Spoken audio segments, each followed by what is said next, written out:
अस्सलामुअलैकुम, मैं हुमारी अली, आप देख रहे हैं मेरा चैनल। मोटरवे पर भेरा के नज़दीक 4 अफराद की गाड़ी में हलाकत की असल वजह सामने आ गई है। असल फोरेंसिक रिपोर्ट आ चुकी है जो हमारे पास है, जो इस वक्त मीडिया के पास है, जो इस वक्त हर बंदे के पास है। मौत छिपकली के जहर से नहीं हुई तो फिर झूठी फोरेंसिक रिपोर्ट की कहानी किसने, क्यों और किसके कहने पर फैलाई? क्यों गौरमेंट बेकरी को बदनाम करने के लिए एक मुकम्मल प्रोपेगेंडा जो है वो रचाया गया और उसके बाद बैठकर छिपकली की एक झूठी कहानी सुनाई गई। और ये कहानी सुनाई गई कि फोरेंसिक रिपोर्ट आ चुकी है। डीजी फूड अथॉरिटी की बात सच्ची साबित हुई। ये फूड पॉइजनिंग का केस पहले दिन से ही नहीं था, लेकिन कुछ लोग, कुछ हमारे अपने जो कि आप लोगों को खबरें देते हैं, वो झूठी कहानियां फैला रहे थे।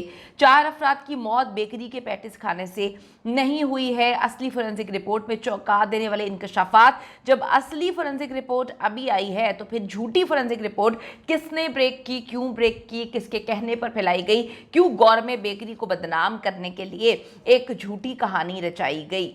बड़ी अजीब सी बात है। आज की वीडियो में तो हल्का खेज इंकशाफात करने जा रहे हैं और मैं चाहती हूँ कि ये वीडियो आप आखिर तक देखें और मैं चाहती हूँ कि इस वीडियो को आप ज़्यादा से ज़्यादा शेयर करें और अपने दिमागों में बिठाएं कि कौन अब तक आप तक सच्ची खबरें, ऑथेंटिक खबरें पहुँचा रहा है और क्यों जो है कुछ लोग सिर्फ मुझे नहीं पता किस चीज़ के लिए, लेकिन गलत जो है तरफ केसेस को लेकर जाते हैं। लाहौर इस्लामाबाद मोटरवे पर जी भेरा के नज़दीक गाड़ी में 4 अफराद की अचानक हलाकत की खबर आती है और जो ड्राइविंग करने वाला उन्हीं के घर का बेटा था, वो 5वां अफराद जिंदा बच जाता है।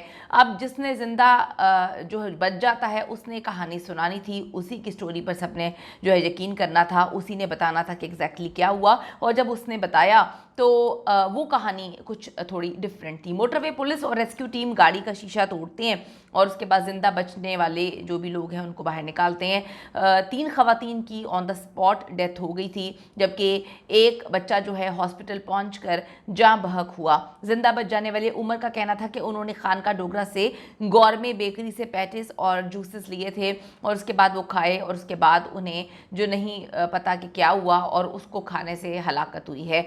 जब हमने पॉइंट उठाया कि बहुत सारी बेकरीज, बहुत सारे खाने के स्पॉट मोटरवे पे मौजूद हैं, तो फिर एग्जिट क्यों किया मोटरवे से? फिर अगले दिन कहानी सुनाई जाती है कि बच्चे की तबीयत ख़राब हो गई है। मैं आपको पहले दिन से कह रही थी कि जो भी मामला होगा हम आपका साथ देंगे, हम विक्टिम की फैमिली का साथ देंगे, लेकिन अच्छी खासी मैसेजेस, अच्छी खासी ईमेल्स, अच्छे खासे कैंपेन चलाई गई जो है हमारे ख़िलाफ़। हमारी टीम ने एक एक चीज़ अभी भी अपने पास रखी हुई है। हर चीज़ जो है जब हम सवाल उठा रहे थे तो इन्होंने हम पर इल्ज़ामात लगवाए कि हम गौरमेंट बेकरी से पैसे खा के बैठ गए हैं। एक इतनी मुनज़्ज़म कैंपेन हमारे खिलाफ चलाई गई और फिर कुछ लोगों ने आकर फोरेंसिक रिपोर्ट की एक झूठी कहानी सुनाई। मैंने उस वक्त भी वीडियो आकर बनाई थी और कहा था कि फोरेंसिक रिपोर्ट इतनी जल्दी नहीं आ सकती, पहली बार मैं केस रिपोर्ट नहीं कर रही, सालों से हम इसी काम में लगे हुए हैं, फोरेंसिक रिपोर्ट को आने में टाइम लगता है। मेरी डीजी फूड अथॉरिटी से भी बात हुई थी, उनकी जानिब से भी कहा गया था कि ये फूड पॉइजनिंग का केस नहीं है, लेकिन इन्होंने झूठे इल्ज़ामात लगाए कि हमने गौरमेंट बेकरी से पैसे लिए, हम उनको सपोर्ट कर रहे हैं। और हम पहले दिन से बात बोल रहे थे कि सपोर्ट नहीं कर रहे किसी को, बात सच और गलत, सही और गलत की होती है। जिंदा बच जाने वाले उमर ने काफ़ी कहानियां सुनाई थी। उन्होंने बताया था कि गौरमेंट बेकरी से ये सारा मामला हुआ। फिर इनकी फैमिली ने, देखें इतने फैमिली के लोग इस दुनिया से अचानक से चले जाते हैं, डेफिनेटली आप सदमे में होते हैं। इन्होंने इल्ज़ामात लगाए कि मोटरवे पुलिस का कसूर है, इन्होंने इल्ज़ामात लगाए कि बचाया जा सकता था। देखें, कॉल किए बगैर यहाँ पर कोई अपना कहीं पर नहीं पहुँचता, तो अगर गाड़ी किसी ने साइड पर खड़ी की हुई है, उसे चलाया हुआ है, तो कोई कैसे वहाँ पर पहुँच सकता था?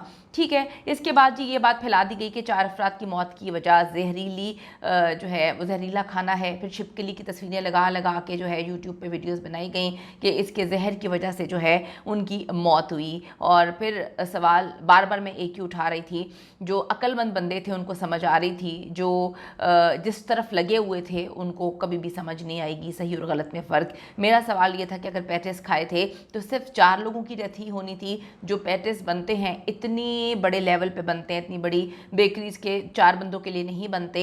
ये पैटिस जो हैं वो बहुत सारे लोगों ने जो है वो खाए होने थे, लेकिन किसी की ना फूड पॉइजनिंग की चीज़ रिपोर्ट हुई और ना ही किसी के मरने की खबर कोई आई।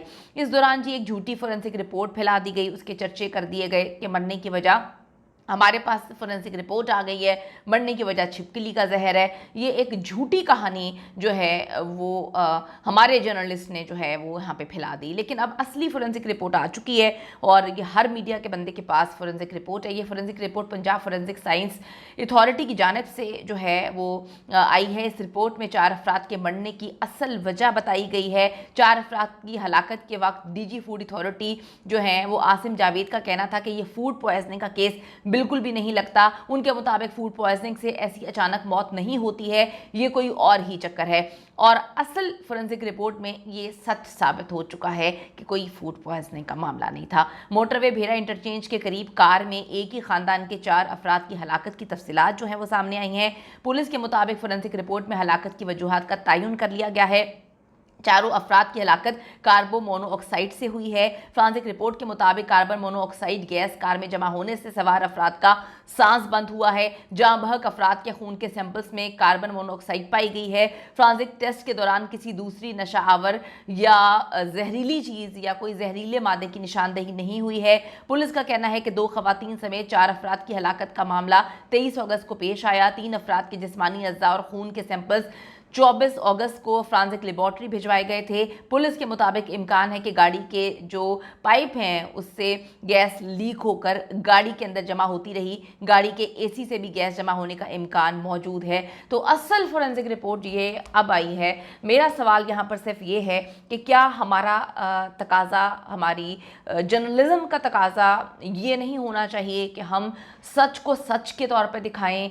और मैंने हमेशा देखा है इस मुल्क का अलमिया ये है कि जहाँ पर एक 10 अफराद चलना शुरू हो जाते हैं, 11वां भी वहीं पे चलना शुरू हो जाता है, 12वां भी पूरी कौम उसके पीछे लग जाती है, ये देखे बगैर कि वो बंदा सही है गलत है, सही रास्ते पे जा रहा है। कोई इन्वेस्टिगेट नहीं करते, कोई इन्वेस्टिगेशन नहीं है, कुछ भी नहीं है। और अगर आपने किसी एक बंदे को गलत साबित करना है तो आप ये भी इन्वेस्टिगेट नहीं करते कि बंदा सही है गलत है, इसके ट्रैक रिकॉर्ड पे कौन से केसेस हैं, आप पकड़ के उसके खिलाफ मुहिम चलाना शुरू कर देते हैं। अफसोस का मकाम है और गलत बातें फैलाना, यकीन करें मैं कहती हूँ कि ये आपके साथ ज्यादती। आप अल्लाह को क्या मुंह दिखाएंगे।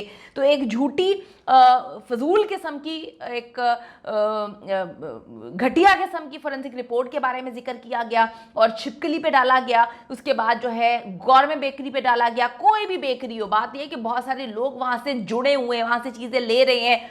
एक अपने दिल की तस्कीन के लिए या अपने कुछ पैसों के लिए हम झूठी खबरें दे देते हैं। बड़ा अफसोस का मकाम है। असली फोरेंसिक रिपोर्ट अभी आई है। आप कहीं पर भी जाके किसी भी अखबार में, किसी भी मीडिया के बंदे से जाके, पुलिस से जाके पूछ सकते हैं। आज अब से कुछ देर पहले ये फोरेंसिक रिपोर्ट आई है जहां पर फोरेंसिक रिपोर्ट में हलाकत की वजूहात जो हैं वो कार्बन मोनोऑक्साइड जो है वो बताई गई हैं कि गैस के लीक होने से उनकी अमवात हुई। कमेंट सेक्शन में जाके ज़रूर बताइएगा कि क्या ये सही है कि हम गलत जो है उसको फैलाएं और सही को, जो सही बोल रहा है उसको दबाने की कोशिश करें। आपकी राय बड़ी इंपॉर्टेंट है।